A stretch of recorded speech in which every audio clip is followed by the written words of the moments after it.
Hey everybody, welcome to another episode of the DubCast podcast. Today we are welcoming on the hottest golf capper on all of gambling Twitter. He's putting together an absolutely historic season thus far, coming off a 65 to 1 $13,000 cash this past weekend and getting fired up for the Masters. So Kenny, thank you for joining. Absolutely, dude. Again, we're having a good year, and yet I feel like we've left so much money on the table. Like, I'm still riding the high off of Akshay last week, but it didn't wipe the stink off of firing a solo bullet on Taylor Moore the week before and watching him take second. So we've taken silver a few too many times, but between Akshay, Nick Taylor, we've certainly had a good year thus far. Yeah, give us a little breakdown of the cashes thus far, the brutal beats, and then tell us a little bit about kind of your style and approach when it comes to handicapping golf in particular. Yeah, man. So, I mean, like I said, we're pretty thankful to have gotten off on the start that we have. There's nothing like hitting a good outright the week before the Masters, too. Get the juices flowing, get the bankroll flush for the best weekend in sports.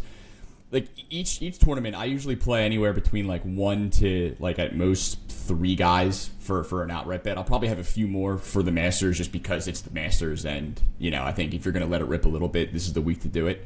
But I usually target, anywhere from one to three guys. And I mean, in theory, if you hit one, it's going to pay for all your outright bets the rest of the year, especially if you hit somebody at a good number. And luckily for the type of, like, the range of guy that I typically target, it's been a good year for that kind of golfer. There's been a lot of long shots this year. And this is coming after a few year stretch where you just didn't see that many. And I think a lot of that has to do with, again, the tour splitting. And I think people put a lot of focus on that. I also just think it's how much, like, youth golf and, like, college golf is elevated. And these young guys get on the tour and they're ready to compete pretty much the second they get out here. So you're seeing a lot new names and a lot new sort of like stars sort of come into fruition here. And, if you follow it as much as I do, you can kind of find some of these guys on their upswing and see if you can get them at the right time. So our first big hit of the year was Nick Taylor at the Waste Management. I think we got him, I think it was at 200 to 1, I think. Ended up being, dude, it was the sweatiest cash of my life. I've always said, I think sweating out a golf long shot on a Sunday, like, that truly is, like, my favorite type of, like, betting sweat, just betting adrenaline. I think it makes every shot that much more electric. And, I mean, the Nick Taylor cash that Sunday was essentially that on steroids. He had a birdie 5 of the last 6 holes to run down Charlie Hoffman. It went through a playoff, and he just made every putt possible. And I didn't watch the first half of the Super Bowl because we were too busy watching this. So that was our first good one. We had Zalatoris at 80 to 1 the next week. Unfortunately, it looked like he was going to do it, and then Hideki Matsuyama broke the course record at Riviera that Sunday and ran him down with a 62. So that one definitely stung a little bit. But again, grabbing Akshay last week at 65 to 1. He's a guy that I've had on my radar for a while. Again, he won I think it was the Barracuda in the fall last year. Just a young guy that's got a lot of pedigree. He's going to win a lot of tournaments over the next couple of years. I mean, this kid's the real deal. And really for last week, I was just looking for guys that were coming in great form, especially on approach. And I put a little bit more emphasis on guys that weren't already in the Masters. I think a lot of the guys that are in the field, they've got this sort of in the back of their mind. Yeah. They're using it as more of a tune-up week. Are they going to grind to make the cut on the number if they're out of it? I just felt like chasing somebody with the added motivation ahead of the Masters was the right call there. And it looked like it was going to be sweat-free. And Denny McCarthy just went bananas on the back nine. And it was like deja vu. I felt like I was watching Hideki at Riviera again. So luckily, Akshay was able to dig deep after his shoulder popped out and got it done in the playoff. But that's just proof right there, man. It's never easy. Even if you've got a 6-shot lead with like 5 holes left, it's still not over. And don't count your money too early. Yeah, that was... I saw your ticket on Thursday, and I'm sitting in my hotel room watching Denny birdie. I think was it 7 of 8 or maybe even 8 of 9 to even force the playoff, and was sweating for you. But I completely hear you in terms of I think because the golf pace is slower, there's just more excitement and build up. Like I think about an NBA game where everything is happening so fast. There's so many big swings. In golf, you get to sit back and enjoy it, and it doesn't feel like your heart is racing every second for the second half, or maybe your team's up by 25 points and gives up some silly run. But long story short, what I think is so impressive about you and in your golf handicapping in particular is just like the lack of volume. You see these folks that are throwing 20 outrights, and when they cash the ticket, they're showing that all over Twitter. But with you, you're targeting 2 to 5 spots maybe in a given weekend, and have the track record that you do. So congratulations on a hell of a year, and let's make it even more special heading into the Masters. I appreciate that, man. I mean, look, it's just like a personal preference. Like, I'm very proud of the Akshay hit. I'm not going to be able to pat myself on the back if that was one of 11 guys that I gave out. It's like, well, I mean, yeah, dude, I hope you're hitting if you're going to fire out that many plays. So it definitely makes it tougher, but I think it just the whole aspect of it just feels more rewarding when you just, you're picking your spots and you're going to live and die by them. Love it. Well, hey, let's dive into some Masters action.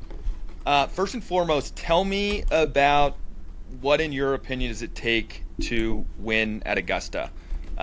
What is the player profile? What are the attributes of somebody that's thrived there over the years? And that could be a little sneak peek into who you may be on this weekend.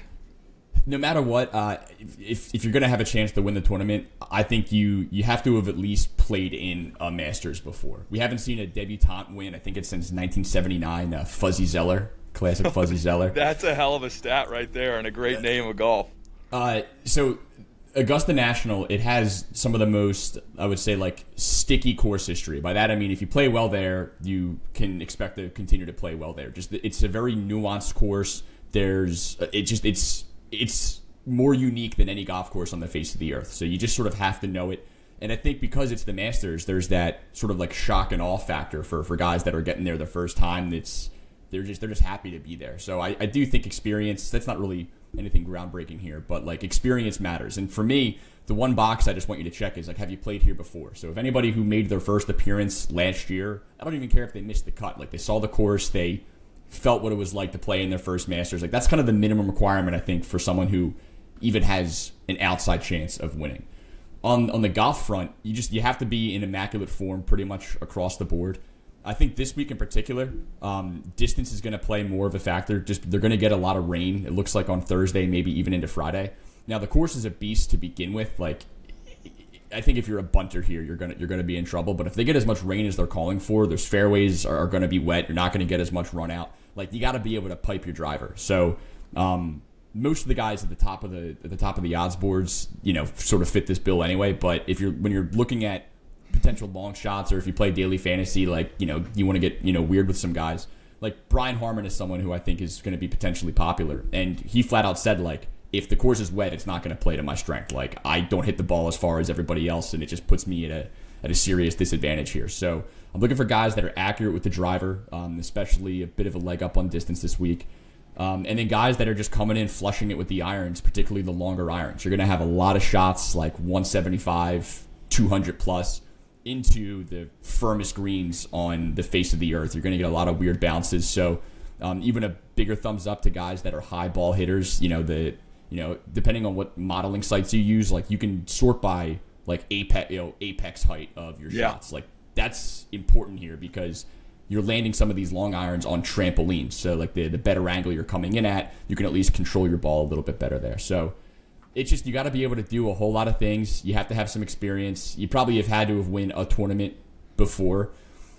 But, looking just in the past here, like, this isn't a tournament that a long shot ever wins. I mean, I went back the last like 15, 16 years. I think Charles Schwartzel back in 2013 was the last guy to win at over 100-1. Like, usually if somebody wins it, you can just see it coming. Yeah. And I feel like that's probably going to be the case again this year, although there are a couple of guys I think are just getting slept on a little bit that we're happy to get into here. But I'm excited, man. Like, I think it suits like a very particular set of golfers.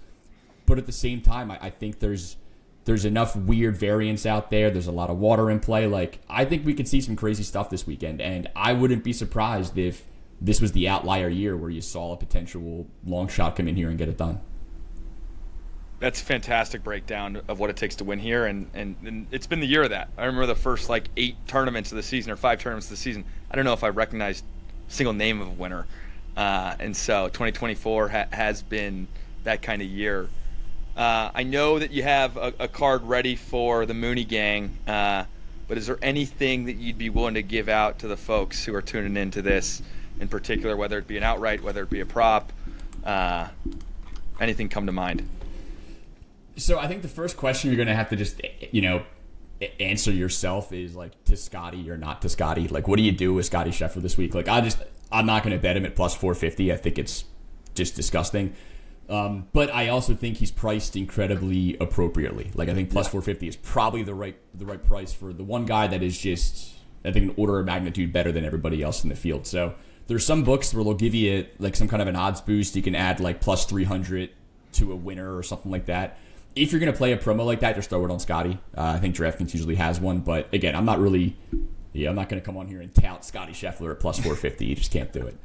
I think the only guy that's under like 25 to 1 right now, sort of at the top here, that I think just has a good shot to win. And as we're recording this now, I don't know what I'm going to do with him. I don't know if I'm going to bet him at 16 to 1. I might play him in, if you do any pools where you got to pick a golfer sort of like in each tier, if you want to differentiate from Scotty in your first tier, I think Xander at 16 to 1 is really, really in play. And this is coming from a guy that, like, I never bet on Xander Schauffele. He's always priced around this number in like every tournament that he's in, and he just seems like a guy that's always in the mix and yet never wins tournaments. And I have a lot of trouble betting on guys that don't win tournaments, and yet, dude, I can't really explain it. There's just something in the atmosphere that is screaming at me that Xander Schauffele is going to win this week. It just feels like the right time.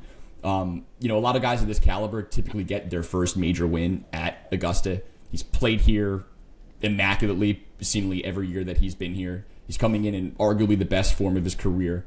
I watched his entire press conference at the Masters yesterday, and he just seems like a dude that is ready to wear a green jacket. So if you want to differentiate from Scotty at the very top of the board, whether it's daily fantasy or like a friendly pool where you got to pick golfers, I'm going to have a lot of Xander Schauffele this week. Now, whether I end up betting him at 16 to 1, I think remains to be seen, but I'm going to have a lot of action on him in other markets. I think Xander is very much in play.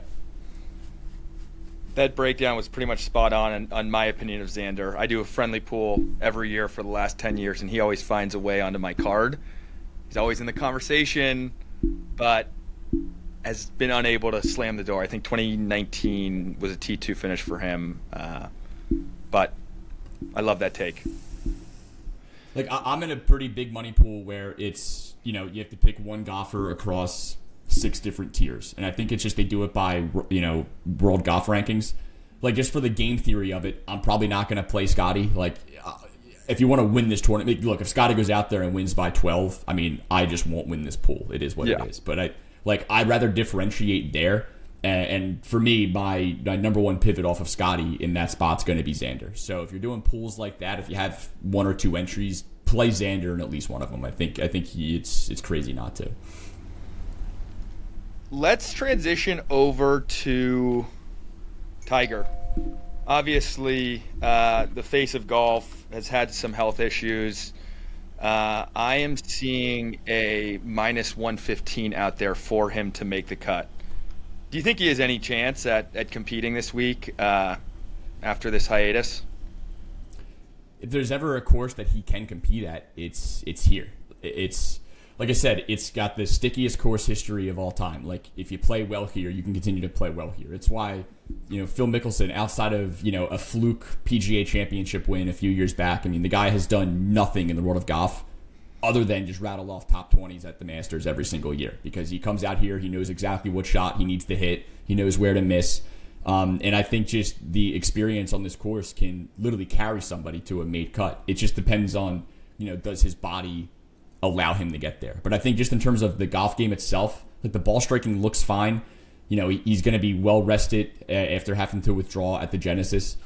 And keep in mind, too, like, it's a smaller field. Like, 80% of the guys in the field are going to make the cut. I mean, unless he goes out there and really, really implodes, I think minus 115 is probably a pretty fair number. Yeah. I don't know what else I want to do with Tiger. I think if anything that I'm going to bet him, it would have to be round 1 related. Like, I think he can go out there at least for 18 holes and give you some birdies, give you some Augusta magic. I just don't know if his body can hold up an entire weekend. So I'm probably not going to play him in like a like a top 20 market. I'm not going to have him in those pools that we just discussed, but for some round one props, they give you, birdies round one score. I've had success betting Tiger round one stuff for the last 2 years. Like if he's going to do anything, it's going to happen on Thursday. So, dude, the best case scenario for me would be Tiger winning this thing and I lose all my outright bets and I just don't care. I would, like, if my options are like aliens invade Earth or like, but because of that Tiger wins another Masters, like let the aliens come in. I just need to see Tiger wear one more jacket. I love this man more than any athlete ever. That is a line that I will forever remember right there. If aliens were to invade. Okay, well, me and you both. I may not love him quite as much as you love him, but I would love nothing more than to see him in the mix here on Sunday. Well, Kenny, any final thoughts from you? I want to be respectful of your time here, but am loving everything that you're throwing out there. Yeah, I've been preaching this one to anybody who'll listen to me. So I'll give you my one super out of this world moonshot for the Masters. Now look, I preface it with I'd be pretty stunned if this guy came out here and won the Masters, but I think it's possible, and I think that alone is worth clicking it. Like, there's a lot of guys on here that legitimately have zero shot at winning the Masters, and anybody that's above like 200 to 1 most of the time has legitimately zero shot to win the Masters. I think there's a guy at 350 to 1 that, at least for me, he checks the minimum criteria of like every box that I find important. He's won a golf tournament before. He's played the Masters before. Last year was his first year playing in it, and he took 30th. And he's coming in arguably the best form of his career. He hasn't missed a cut in over a year, and his finishing positions have gotten, just better and better and better every week for the last 2 months. Taylor Moore, 350 to 1 is in play. Go bet Taylor Moore. And if you're going to bet him, whatever like your budget is per golfer, just divide that up and just bet him 3 different times. Because I'm not saying like triple your exposure to him, but like let's say you got $10 to spare, bet $3.33 on him 3 different times. Because if he has a good Thursday, that's all you're looking for to start. Let's see if he has a good Thursday. He's somewhere floating to the top of the leaderboard. They live correct his odds to 60 to 1, 70 to 1. And then you can cash out one of your tickets to fund the other 2 and then some. I don't do that for every single outright that I play, but for a guy in that range that I just think is criminally underpriced, I would be betting him at 150 to 1, and he's 350 to 1. I've got like 7 tickets with him at 450 to 1. So I've been preaching the Taylor Moore good news for a while now. I had him last week outright at the Houston. He took second. It hurt. But I also thought that you were going to see his Masters odds correct a little bit. Like anyone you're looking at it, you're going, wait, hold on. This guy's 350 to 1, and yet his last 4 finishes, 48th, 31st, 12th, 2nd.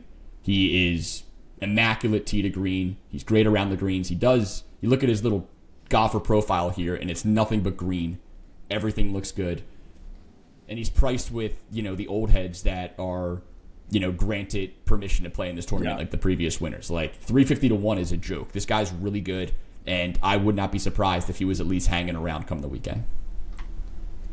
All right, you heard it here first. Taylor Moore, 351. Go bet it. Well, Kenny, appreciate you coming on, brother. Hopefully this is the first of many, and hopefully we're connecting next Monday, and I'm buying you a drink thanks to the Taylor Moore ticket cashing. So appreciate you making the time for us, and looking forward to the best week of the year.